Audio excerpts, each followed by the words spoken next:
Hare Krishna, Vimala here. Hare Krishna, Jaya, Sheila here.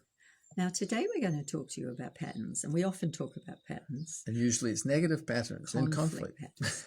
But today we thought we'd talk about the other patterns that you have. And my wife said to me, what patterns do we have? We have lots of good patterns, and I couldn't think of any. You should have been able to think. I had to remind him of a few good patterns. Yeah, well, I kind of think, well, they're really humdrum. We kind of check in.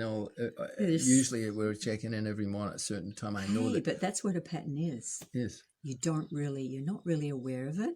And that's the same with the conflict patterns. So you might not even be aware of your good patterns. So when I'm at home here, I travel away quite a bit. Then when I'm back, then I know that at a certain time my wife's going to go off to teach at the school.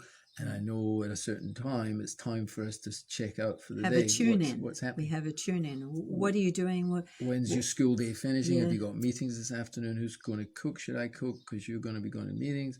And we kind of get it all sorted. So everything's clear. There's no kind of, well, I thought you would do that. No, you should do that. No, what do you mean? I was at the school. You were supposed to do that.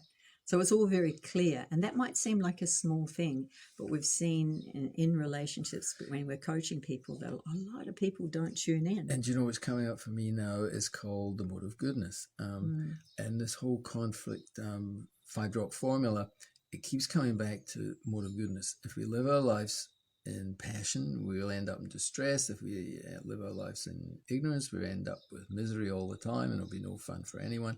And if we can make it more goodness, then there's a chance we might get a little bit of happiness, a bit of inspiration, and a bit of pleasure. Yeah.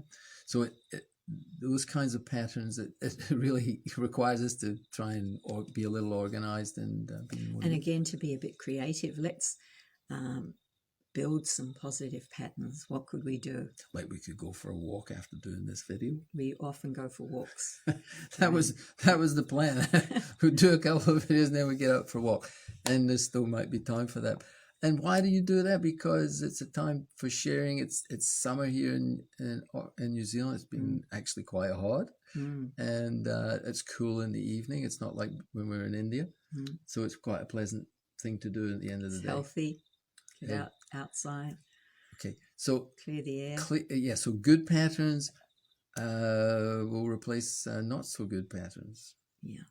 So get creative. Think of some good patterns. Implement them. Try them. See if it works. What works. Come up with alternatives. If someone's got an idea, and share them on our. We'd love to hear. Where are we looking? The Facebook group. Facebook group. Yeah, share all your stuff, good patterns that you have, and we'll see you soon. Hare Krishna.